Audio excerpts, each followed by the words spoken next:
Konnichiwa, I'm John Hornick. Welcome to my Japanese Faves series where we'll cover every major type of Japanese food.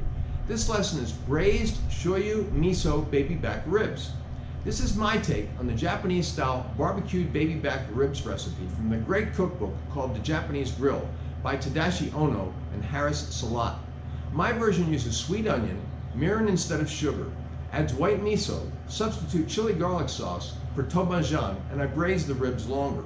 These ribs are grilled and brushed with reduced braising liquid after they are braised to fall apart tender. I love this Japanese twist on an American summer favorite. So let's start cooking. All right, now we're going to mix our cooking liquid, which will become the sauce for our ribs. And so we're going to add to the bowl a quarter cup of shoyu, or Japanese soy sauce, and 2 tablespoons of black garlic shoyu, 2 tablespoons of whiskey barrel aged shoyu, quarter of a cup of sake, 2 tablespoons of rice vinegar, quarter of a cup of mirin, about 1 tablespoon of red miso, and this is probably it's a generous tablespoon, okay? And then about a similar amount of generous tablespoon of white miso. Then we're going to add about 2 tablespoons of chili garlic sauce, and I'm going to scoop this in here directly because if you try to do it into a measuring bowl and then put it in here, you end up losing a lot of it in the measuring bowl. It's hard to get out. And we're going to do the same thing. So that was 2 tablespoons of chili garlic sauce, and then we're going to do the same thing with double concentrate tomato paste. We're going to use about 2 tablespoons of double concentrate tomato paste and squeeze it out as you go, because as I said, if you try to do it into a measuring bowl first, you can end up leaving a lot of it in the measuring bowl, okay? And that's a kind of a generous 2 tablespoons, all right? Then we're going to mix this up. I find that it helps to press the miso against the side of the bowl to mix it up.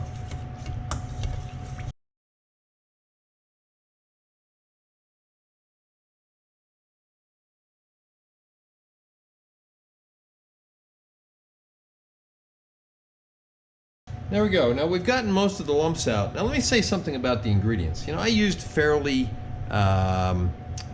accurate measurements of the shoyu and the rice vinegar and the mirin. It doesn't have to be exact.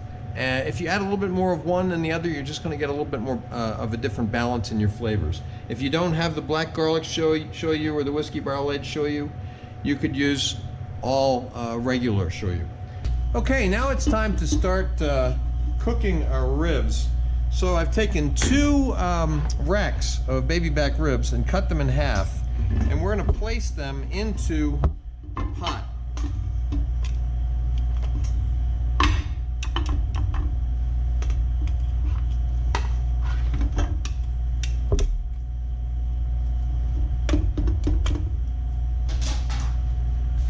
Okay, then we're going to add the onion, sprinkle it all around.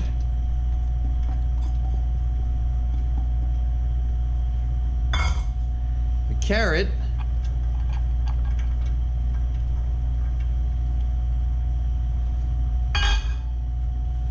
The garlic.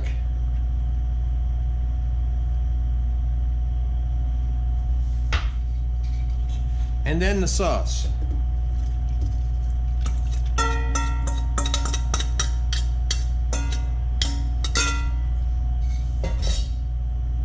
And then we want to add enough water just to cover the ribs.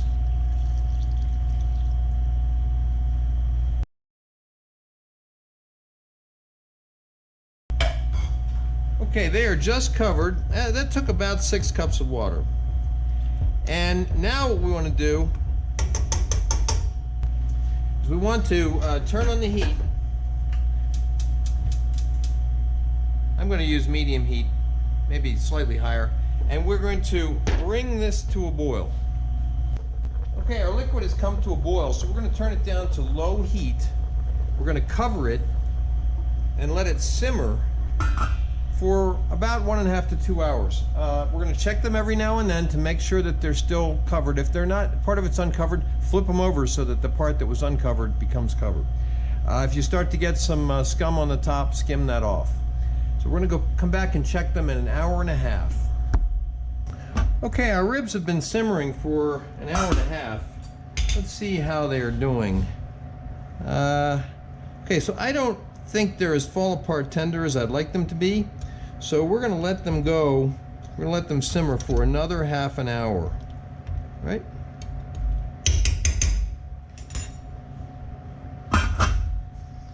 Okay, it's been an additional ½ hour, total of 2 hours simmering. And let's see. Yeah, the meat is actually starting to, the ribs are starting to pull apart. So that's how I want them to be, almost pull apart tender or pull apart tender. Now what I want to do is turn off the heat and cover it back up. Now I want to let these ribs cool in this liquid for about ½ hour. Why do we do that? Well, you know, if you make stock and you put bones into water to make your stock, the flavor from the bones goes into that stock, and what you get out is bone, and most of the flavor is gone. I've found that if you braise meats and then you take them out of the braising liquid right away, a lot of the flavor stays in the liquid, and the meat either tastes drier or less flavorful. So by leaving the meat, the ribs, in the braising liquid for about ½ hour, as it starts to cool down, it will reabsorb some of that liquid and flavor. All right? Now, we are going to grill these ribs after the sauce has been made. And so now would be a good time to light your grill. Okay, our ribs have been cooling in the liquid for about ½ hour. And now what we're going to do is remove them to a pan. Actually, you can see this one's torn apart, so that's nice and tender. Those ribs are nice and tender. I'm removing them to a baking pan, and I'm going to cover that pan with foil, and I'm going to keep them warm in the oven until I'm ready to grill them. Now, if you are by any chance not going to grill them right away, or very soon, and you're going to put them in the fridge, wrap them tightly in foil, and then when you are ready to grill them, bring them back to room temperature before you do the grilling. All right? So we're getting these ribs out of here. They're fall apart tender, which is great. And now we're going to wrap up those ribs in foil and put them in the oven.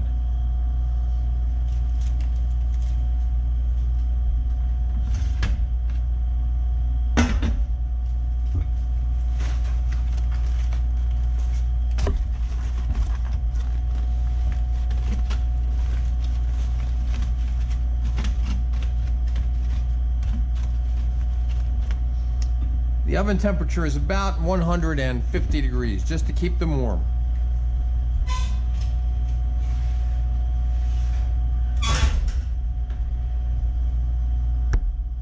Now what we're going to do is bring this, put the heat back on underneath this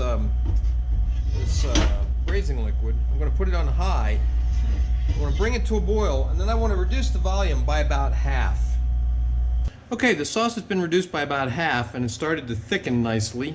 We're now going to puree it, and then after that, we're going to strain it.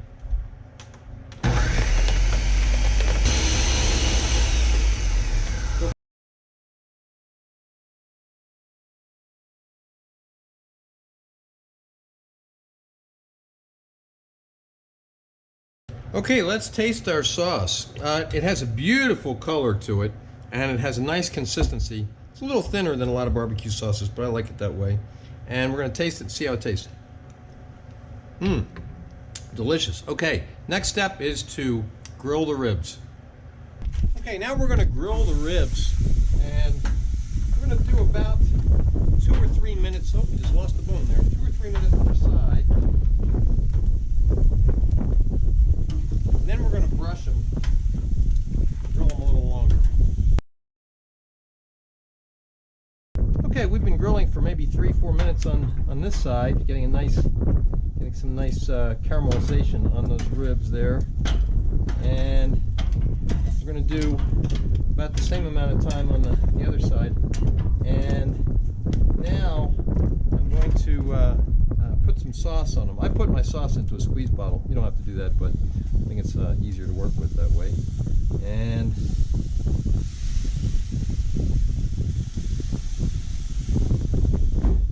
brush that around. Okay, we're going to let those go for about 3 more minutes.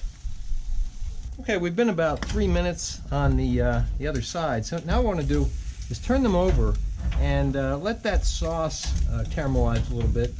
And we're just going to let them go for about a minute on that side. While we're doing that, we're going to put some sauce on the back side.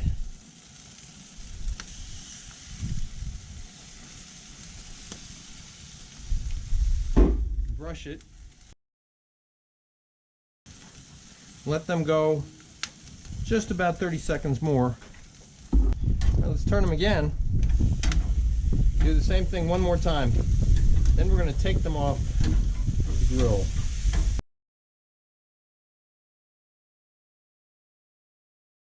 I realized that my camera was not on the closer view there. So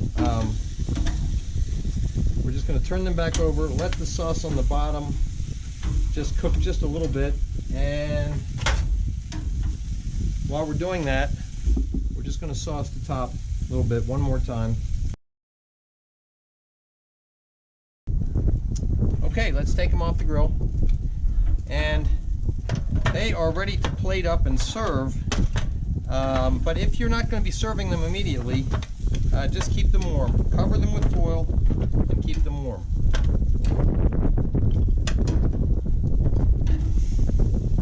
Look at that, beautiful, beautiful.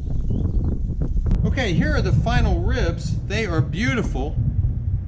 I'm going to plate them up in a little while. In the meantime, I'm going to keep them warm. And when I plate them, I'm going to garnish them with these chopped scallions that have been chopped on the diagonal, which makes them look nicer. You can see photos of the final dish at my Instagram, which is @Apprentice, Cook Like a Pro. Please remember to subscribe to my channel, and thanks for watching.